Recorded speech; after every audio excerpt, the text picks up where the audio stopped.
வணக்கம், வந்தனம், நமஸ்காரம், நமஸ்கார். ஸோ நல்லா இருக்கீங்களா எல்லாரும்? சாப்பிட்டீங்களா? இங்கே நைட் ஆயிடுச்சு. இன்னைக்கு வேறு எனக்கு ஒரு டேட் நைட்டு. நான் பல விதமாக நான் சமைச்சு வச்சுருக்கேன். இன்னைக்கு என்ன பண்ணலாம்? ஸ்டோரிக்கு போகலாமா? போகலாம். நான் 2வது 3வது 4வது 5வது வந்து எங்கே படித்தேன்னு ஞாபகம் இருக்கா? நான் வந்து Q&A செக்ஷன் வைக்கணும் இதுக்கெல்லாம். நான் எங்கே படித்தேன்னா வெஸ்லிங்கிற ஒரு school NMK colony, Trichy NMK காலனியில் இருக்குது. எங்கள் வீட்டு பக்கத்துலேயே இருக்குது. நடந்தே போகலாம், நடந்து தான் போவேன், நடந்து தான் வருவேன். ஒரே ஒரு தடவை மட்டும் எங்கள் அம்மா வந்து கூட்டி போய் விட்டாங்க. அதுக்கப்புறம் ரொம்ப கிட்டக்கனால நான் வேறு ஸ்ட்ராங்கான பையனா, நான் நடந்தே போயிட்டு நடந்தே வருவேன். எனக்குன்னு ஒரு 5 ஃப்ரெண்ட்ஸ் இருக்காங்க. இப்போ நிறையா ஃப்ரெண்ட்ஸ் இருக்காங்க. வசந்த், ரமேஷ், ஷாரன், ஸ்னேகா, பிரவீன், ஜெயஸ்ரீ, நாங்களாம் மங்கை வந்து எங்கள் வீட்டு பக்கத்துலேயே இருக்கிற ஒரு பொண்ணு. நாங்களாம் ரொம்ப க்ளோஸு, நல்லா ஜாலியாக இருப்போம். சம்பத்னு ஒருத்தன், நாங்களாம் ரொம்ப ஜாலியாக இருப்போம். என் ஃப்ரெண்டு வீட்டுக்கு போயிட்டு அங்கே போய் கண்ணாமூச்சி விளாட்றது, ஓடி பிடிச்சி விளாட்றது, இந்த மாதிரிலாம் ரொம்ப ரெகுலராக நடக்கும். அது ஒரு லைஃபு, எப்படி சொல்ல, ஒன்றுமே இல்லை, எந்த பிரச்சனையும் இல்லை, ஜாலியாக இருக்கிற மாதிரி ஒரு லைஃபுங்களா. நாங்கள் செகண்ட் ஸ்டாண்டர்ட் படிக்கும்போது எங்களுக்குள்ளேயே சொல்லிக்குவோம், பிடிச்சிருக்கல. அவங்க அப்பயே இந்த மாதிரிலாம் பேசிக்குவோம். எனக்கு உனக்கு அவளை பிடிச்சிருக்கா, இவனுக்கு இவளை பிடிச்சிருக்கா, அந்த மாதிரி தான். எனக்கு அந்த டைம்லலாம் ஒரு இதெல்லாம் கிடையாது, நான் கேஷுவலாக இருப்பேன். எனக்கும் ஒரு பொண்ணு மேலே க்ரஷ் வந்துச்சு. நானும் ஒரு பொண்ணு மேலே க்ரஷில் இருந்தேன். அது எப்படி என்னன்னா தெரியல, உண்மையிலே ஒரு க்ரஷ் இருந்துச்சு ஒரு பொண்ணு மேலே. ஆனால் அந்த பொண்ணு மேலே என் ஃப்ரெண்டுக்கும் க்ரஷ், என் பக்கத்தில் இருக்க. இல்லை ஒரு கால குடும்பம். நான் 2வது படிக்கும்போது நல்லா எழுதுவேன், தமிழ் எழுத நல்லா தெரியும், நல்லாவே ஒரு எப்படி சொல்ல, நல்லா படிக்கிற பையன். ஆனால் எல்லாமே எழுதுவேன், ஹேண்ட் ரைட்டிங் நல்லா இருக்கும். அதனால் என் ஃப்ரெண்டு என்ன சொல்லுவான், அவன் என் பக்கத்தில் உட்காந்துக்குவான், நான் இங்கே இருப்பேன். அந்த பொண்ணு என் பக்கத்தில் உட்காந்துருக்கும். நான் ஒரு 5 பேர் ஒரு டெஸ்கில் வந்து உட்காந்துருப்போம். நாங்கள் அந்த மாதிரி லாஸ்ட்டில் உட்காந்துருப்போம். எங்களோட பிரின்சிபல் ஹெட்மாஸ்டர் தான். அந்த ஸ்கூலில் ரொம்ப கம்மியான ஸ்ட்ரென்த்து தான். 10வது படிக்கிறவங்களாம் 1-2 பேர் தான் 10வதே படிப்பாங்க. ரொம்ப கம்மியான ஸ்ட்ரென்த்து. அங்கே அந்த ஹெட்மாஸ்டர் வந்து எப்படி பண்ணுன்னா, எங்களை கூப்பிட்டு காலம் அமுத்த சொல்லும். நாங்கள் அதெல்லாம் பண்ணுவோம். ஏன்னா அந்த ஹெட்மாஸ்டருக்கு போய் கால் அமுக்கி விட்டினா, என்ன 2வது படிக்கும் போதெல்லாம் கால் நீ அமுக்கி விட்டினா அந்த அம்மா நல்லா, நீ தான் ஃபேவரெட்டு, அதனால் எதுவும் திட்டாது அடிக்காது. அதுக்காகவே நாளை என்ன பண்ணி முந்திக்கிட்டு போவோம். அந்த மாதிரிலாம் நடந்திருக்கு. என் ஃப்ரெண்டு ஒருத்தி இருக்கா, சரஸ்வதி அவள் பேர். அவள் வீட்டில் மாடு வச்சுருக்காங்க. பால் சாதம் பண்ணி கொண்டு வருவாள். சூப்பராக இருக்கும் அந்த பால் சாதம். எனக்கு அவள் ரொம்ப பிடிக்கும். அவள் கொண்டு வந்தாவே அதில் வந்து கொஞ்சம் நான் ஆட்டையை போட்டுக்குவேன். அவ்வளோ நாள்லாம் அப்பயே வந்து நான் பொண்ணுங்க கூட ரொம்ப க்ளோஸாக இருப்பேன். ஏன்னா பொண்ணுங்க எனக்கு ரொம்ப கம்ஃபர்டபுளாக இருப்பாங்க. என்ன கேட்பாங்க, பரஞ்சோதி உன்ட்ட மட்டும் எப்படா எல்லா பொண்ணுங்களும் பேசுது?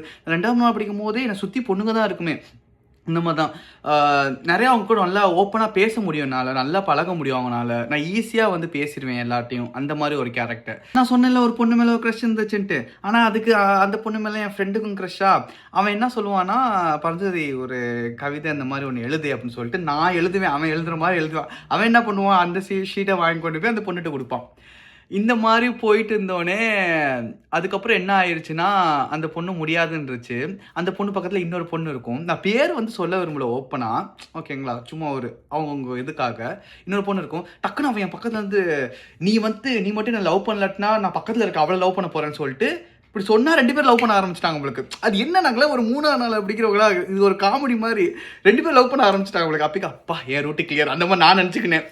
ஆனால் இது ஏன் என்னன்னா தெரியல. இது ஃபீலிங்ஸா, இது ஒரு ஃபன்னுக்கு பண்ணதா, என்டர்டைன்மெண்ட்டுக்கு பண்ணதா, எல்லாம் என்னன்னு தெரியல. ஆனால் நாங்கள் 5வது படிக்கும் போது அவன் லவ்வும் வந்து வீட்டுக்கெலாம் தெரிய வந்து, அந்த பொண்ணு வீட்டுக்கெலாம் தெரிய வந்து, எப்படி நான் கைப்படையில்னா அந்த லெட்டர் வந்து அந்த பொண்ணோட வீட்டுக்கு தெரிஞ்சு அதனால பெரிய பிரச்சனையாகி ஏதோ பெரிய பிரச்சனையாக போயிடுச்சு. அதுலேருந்து அவங்களும் பேசுறதுல அவளுக்கு. சின்ன வயசில் வந்து இந்த ஆனுவல் டேக்கெலாம் வந்து இந்த ஃபஸ்ட் ப்ரைஸ் வாங்குவான்ல, அவன் நான் தான் வந்து எல்லாத்துக்கும் ஃபஸ்ட் ப்ரைஸ் வாங்குவேன், அட்டெண்டன்ஸுக்கு ப்ரைஸ் வாங்குவேன். எனக்கும் ஒரு பொண்ணு இருக்கும். அந்த பொண்ணுக்கு தான் காம்படிஷன் இருக்கும், யார் ஃபஸ்ட்டு வரா செகண்ட் வரா, அந்த மாதிரி ஒரு காம்படிஷன்லாம் நடந்துட்டு இருக்கும். ஆனால் இந்த மாதிரி ப்ரைஸ்னாவே நான் போய் நின்றுவேன். இதோட பெரிய கொடுமை வந்து, நான் செகண்ட் ஸ்டாண்டர்ட் படிக்கும் போது எனக்கு வந்து பிரெயின் ஃபீவர் வந்துச்சு. பிரெயின் ஃபீவர் வந்ததுனால எங்கள் குடும்பத்தில் நான்லாம் சாக போகிறேன், அவ்வளோதான் மர்கையா அப்படி தான் இருந்தாங்களே.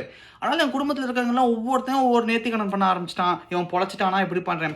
அது மாதிரி எங்கள் அப்பாயி வந்து வருஷம் நான் மொட்டை அடிக்கிறேன்ட்டு, இன்னொரு அம்மாச்சி வந்து இந்த கோயிலுக்கு பால் கூட இருக்கிறேன், இன்னொருத்தவங்க அந்த இந்த இதுன்னு எல்லாம் ஒவ்வொரு வேண்டுதல் வச்சுட்டாங்க. இதன் பின்விளைவாக எல்லா வருஷம் சம்மர் வந்து நான் மொட்டை அடிச்சுக்கினே கிடப்பேன். அதனால என் பட்ட பேர் வந்து மொட்டை. ஏன்னா ஸ்கூல் முடிஞ்சு மொட்டை அடிச்சிருவேன்.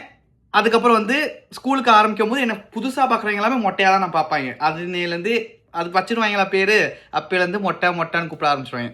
அதனால எல்லா ஆனுவல் டே ஃபோட்டோஸ்லேயும் பார்த்தா நான் மொட்டை அடிச்சு தான் இருப்பேன் அந்த ஃபோட்டோலலாம். இன்னொன்று ஆனுவல் டேயில் எனக்கு டான்ஸ் ஆட பிடிக்கும். ஆனால் அது எப்படி போய் இது பண்ணது, எனக்கு கிளாசிக்கலும் ரொம்ப பிடிக்கும். எங்கள் அக்கா கிளாசிக்கல் போனால், ஆனால் எங்கள் வீட்டில் வந்து என்னை விடலை. நான் நளினம் பண்ணுவேன், அப்படி பண்ணுவேன், இப்படி பண்ணுவேன். எங்கள் அம்மா இதெல்லாம் பண்ணாவே எங்கள் அம்மா பிடிக்காது, அடிப்பாங்க வேறு. அதனால வந்து எங்கள் வீட்டில் வந்து அவ்வளோ. ஆனால் எனக்கு வந்து சின்ன வயசுலேருந்தே எனக்கு ஒரு கிளாஸுக்கு மேலே ஒரு ஆசை இருக்குது, நம்ம டான்ஸ் ஆடணும் அப்படி இப்படின்ட்டு. நான் வீட்டில் டிவி பார்த்து பண்ணுவேன். எங்கள் அக்கா வந்து போனாலும் எங்கள் அக்கா ஒழுங்காக பண்ண மாட்டேன், அவளோட நான் சூப்பராக ஆடுவேன் அந்த மாதிரி. ஆனால் நான் 5th இந்த மாதிரி படிக்கும் போது இந்த மாதிரி ராஜா வேஷம் போடுறது அந்த மாதிரி ஒரு இதில் பண்ணிட்டு இருந்தேன். ஒரு தடவை காவடி ஆடுற மாதிரி, இந்த அஜித் படத்தில் சேவர் கோடி பறக்குது, அதில் வந்து சைடு ஆக்டராக 2 பேர் காவடி ஆடுறதுக்கு நான் ஒருத்தர் சைடு ஆக்டராக நின்றுருப்பேன். ஆனால் எனக்கு பிடிச்ச ஒரு பொண்ணு வந்து, அந்த பொண்ணு வந்து ஒரு டான்ஸ் நல்லா டான்ஸ் ஆடும் அந்த பொண்ணும். சரி, நான் யோசிப்பேன், அந்த பொண்ணு கூட என்னை பேர் போட்டு விட்டா நல்லா இருந்திருக்குமே, நானும் ஆடுவேன். இன்னொருத்தர் இருப்பான், அவன் ஆடிட்டு இருப்பான், அவனை கண்டாவே எனக்கு கடுப்பாக இருக்கும். நான் இருக்க வேண்டிய இடம்டா அது, நீ போய் ஆடின்னு இருக்கியடா அப்படின்னு எனக்கு செம்மக்கம் வரும். பாட்டுனா ஏ ஆத்தா ஆத்தோரமா வாரியா அந்த பாட்டு. அந்த பாட்டு கேட்கும் போது எனக்கு அந்த பொண்ணு ஞாபகம் தான் வரும். ஏன்னா அந்த பாட்டு வந்து நான் ஆடணும்னு ரொம்ப ஆசைப்பட்டேன். இதனாலே என்னமோ தெரியல, எனக்கு வந்து டான்ஸ் மேலே ஒரு ஆசை வந்துச்சு. நான் நிறைய டான்ஸ் ஆடணும், இந்த மாதிரி கற்றுக்கணுன்ட்டு. அது மட்டும் இல்லாமல் சின்ன வயசில் வந்து நான் ரொம்ப பக்தி பரவசமாக, எங்கள் அண்ணனும் நானும் வந்து, எங்கள் அண்ணன் கசின் எங்கள் பெரியப்பா பையன், அவன் நானும் ஆஃபர்லி குவார்ட்டர்லினாவே பாசிப்பட்டி புதுக்கோட்டையில் இருக்க எங்கள் ஊருக்கு போயிடுவோம். அங்கே போய் தான் ஜாலி, அங்கே தான் இருக்குது. ஆனால் எங்கள் அண்ணனுக்கும் எனக்கும் ஆகவே ஆகாது, அச்சுன்னே கிடப்பா என்ன. நானும் அவனும் ரிமோட்டுக்கு சண்டை போகிற வரையும் நாங்கள் வந்து எப்போ பார்க்க போகிறோம் எங்கள் அண்ணன் நானும் ஃபோன் பேசிக்குவோம், வாடா லெக்ஸ் போகலான்னு சொல்லிட்டு போயிடுவோம். ஆனால் அங்கே போயிட்டு நாங்கள் 2 பேர் நாயடி பேயடி எல்லாத்துக்கும் அடிச்சுக்குவோம். எங்கள் அப்பாயி வந்து அங்கேருந்து கத்திக்கினே வரும், டே எனக்கடா அடிச்சுக்கிறீங்க அப்படின்னு சொல்லிட்டு அதை அடிச்சுக்கிட்டே வரும். நாங்கள் கொஞ்சம் அடிச்சுக்கிட்டு அப்புறம் கொஞ்ச நேரம் நாங்கள் போய் சேர்ந்துக்குவோம். அப்புறம் எங்கள் அப்பாயிட்ட போய் சொல்லுவோம், இனியே அப்பாயி கஷ்டப்பட்டு இருக்கேன், நாங்கள் அடிச்சுக்குவோம், நாங்கள் சேர்ந்துக்குவோம். அந்த மாதிரி நானும் எங்கள் அண்ணனுக்கு ஒரு. ஆனால் எனக்கு எங்கள் அண்ணனுக்கு ஒருனா, எங்கள் அண்ணன் அப்பைக்கெலாம் வந்து நம்ம சிடி வாங்குவோம்ல, ஒரு சீடியில் 3 படம் இருக்கும். எங்கள் அண்ணன் என்ன பண்ணுவோம், அந்த ஹாலிவுட் படம் அந்த மாதிரிலாம் வாங்கிட்டு இருப்பான். நான் எப்படி வாங்குவேன்னா, தாலி காத்த காளியம்மன், பாளையத்தம்மன், கோட்டை மாரியம்மன், வெறும் அம்மன் படமாக வாங்கிட்டு இருப்பேன். அதுவாக போட்டு எங்கள் வீட்டில் இருக்க எல்லாருமே நான் வெறும் சாமி பாட்டு, சாமி படம் இது மட்டும் தான் கேட்டுக்கினே கிடப்பேன். அதுவும் இந்த சாமி பாட்டெலாம் ஆனால் நோட்டில் எழுதி வச்சுட்டு இருப்பேன். அந்த மருவத்தூரோம் சக்தி மகமாய் கருமா, அந்த பாட்டெலாம் வந்து அப்பைக்கெலாம் நம்ம ரிமோட் ரிவர்ஸ் இது பண்ணி தானே இருக்கணும், பாஸ் பண்ணி டக்குன்னு அந்த மாதிரிலாம் கிடையாது அந்த ஃபோனில். அதாவது நீ டிவியில் போட்டு ரிவர்ஸ் பண்ணணும், பாஸ் பண்ணணும். அது உட்காந்து ஒரு நாள் முழுக்க உட்காந்து அந்த அம்மன் பாட்டு எல்லாத்தையும் எழுதி மனப்பாடம் பண்ணி இதுவே ஒரு வேலையாக வச்சுருப்பேன். ஊர் திருவிழாலாம் வந்துடுச்சுன்னா நான் போய் அம்மன் பாட்டு போட்டாவே ஆட ஆரம்பிச்சிருவேன். போய் மந்தக்கட்டுன்னு ஒன்று இருக்கும், அங்கே உட்காந்து ஆட ஆரம்பிச்சிருவேன்.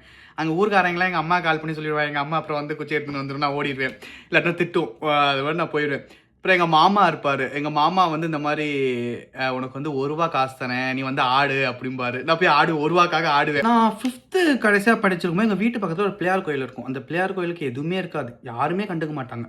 நான் மட்டும் என்ன பண்ணுவேன்னா, தினமும் போய் அந்த பிள்ளையாருக்கு பக்கத்தில் இருக்க பால், இந்த 2 ரூபாய்க்கு ஆரோக்கியா பால் இருக்கும், அந்த பால், சந்தனம் இதெல்லாம் வாங்கி நானே அபிஷேகம் பண்ணுவேன். நானே அந்த பிள்ளையாரை வந்து ஃபுல்லாக டேக் கேர் பண்ணுறது எல்லாமே நான் பண்ணுவேன். நான் பண்ணுறத பார்த்து நிறைய பேர் சுற்றி இருக்கவங்களாம் அந்த கோயிலை வந்து ரெக்கக்னைஸ் பண்ணி அந்த பிள்ளையார் கோயிலுக்கு விநாயகர் சதுர்த்தி இந்த மாதிரிலாம் பண்ண ஆரம்பித்தாங்கன்னு சொல்லுவாங்க. ஆனால் நான் வந்து எப்போவுமே தினமும் போய் நான் ஒரு ஐயர் மாதிரியே பண்ண ஆரம்பித்தேன். இதெல்லாம் நான் ஏன் ஆரம்பித்தேன்னா, அந்த இது என்னென்னா, எனக்கு 5வது படிக்கும் போதே எனக்கு நல்லா தெரிஞ்சிருச்சு, இன்னமும் பசங்க மேலே எனக்கு ஒரு ஈர்ப்பு வருதுங்கிறது எனக்கு தெரிஞ்சிச்சு. நான் என்னதான் வந்து பொண்ணுங்க க்ரஷ் இந்த மாதிரி சொன்னால், சைடில் வந்து எனக்கு தெரிஞ்சிச்சு ஏதோ ஒன்று ஈர்ப்பு இருக்குது. நான் தான் ஒரு வினோதமான பிறவி இந்த உலகத்தில், வேறு யாருமே என்ன மாதிரி இல்லை. தூங்கும் போது கனவுல வந்து யாராச்சும் நினப்பேன்.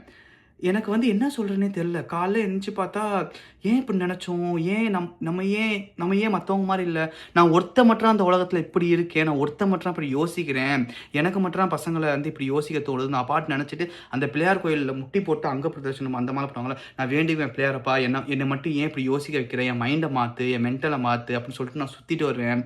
அதுக்காகவே நான் அபிஷேகம் பண்ணுவேன். நான் சொல்லுவேன், நீ என்னை மாற்றிரு, நான் தினமும் வந்து உனக்கு அபிஷேகம் பண்ணுறேன், தினமும் உனக்கு இது பண்ணுறேன், இந்த மாதிரிலாம் அந்த பிள்ளையாட்டை நான் வேண்டுவேன். ஐ திங்க் 5th படிக்கும் போது தான் என்னோட ஒரு பெரிய ரியலைசேஷனே எனக்கு வந்து இருக்குது, ஏதோ ஒரு ஈர்ப்பு பசங்க மேலே இருக்குது. ஏன்னா நான் ஸ்கூல் படிக்கும் போது, அதுவும் இந்த லீவு டைமில் வந்து எல்லாம் ஒன்றா சுற்றுவோம்ல, எல்லாம் அப்போக்கெல்லாம் கொஞ்சம் கொஞ்சமாக ஃபன்னியாக பேசுவாங்க.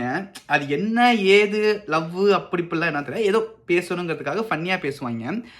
எனக்கு அப்போக்கெல்லாம் தெரியுது ஏதோ ஈர்ப்பு வருது அந்த மாதிரி. அது தப்புங்கிற எனக்கு அது ஒரு வித்தியாசமான இது, நான் ஒருத்த மட்டும்தான் அப்படி அந்த ஒரு மென்டாலிட்டியில் இருக்கிறனால இது ஒன்று மட்டும் எனக்கு தெரியும். அந்த கோயிலுக்கு போகிறது, பிள்ளையார் கோயிலுக்கு போகிறது, சம்டைம்ஸ் உட்காந்து என்ன யோசிக்கிறேனே தெரியல. இதை மட்டும் யோசிப்பேன், இதை மட்டும் கேட்பேன். என்னை மாற்று, என்னை எப்படியாச்சும் மாற்றிடு, எனக்கு இது வேணாம், நான் ஏன் இப்படி யோசிக்கிறேன், அது அப்போக்கி அதை பற்றி என்னன்னு புரிஞ்சுக்கவும் முடியலை எனக்கு. ஆனால் ஏதோ தப்பு, நான் வந்து தப்பானவன், நான் மட்டும்தான் அந்த உலகத்தில் எப்படி அப்படிங்கிற மாதிரி ஒரு எண்ணத்துலேயே வந்து நான் வேண்டிக்கிட்டே இருப்பேன். ஐ திங்க் டைம் கிராஸ் ஆக போகுது. ஸ்டோரி வந்து நான் கண்டினியூ பண்ணுறேன். உட்காந்து கவனித்து கேட்டதுக்கு ரொம்ப நன்றி. ஏதாச்சும் ஒரு சொல்லணும்னா கீழே கமெண்ட்டில் ஏதாச்சும் சொல்லுங்கள், நான் மெசேஜ் பண்ணுறேன். இந்த மாதிரி ஃபீலிங்ஸ்லாம் நீங்களும் எதிர்பார்க்குறீங்க, இந்த மாதிரி நீங்களும் அனுபவிச்சிருக்கீங்கன்னா ஷேர் பண்ணுங்கள், நிறைய பேருக்கு ஷேர் பண்ணுங்கள், எல்லோரும் தெரிஞ்சுக்கட்டும். எனக்கு மெசேஜ் பண்ணுங்கள், நான் இது பண்ணுறேன், பார்த்து இருந்துக்கோங்க. ஓகேங்களா? நம்ம எல்லாம் இருக்கோம். பாய்.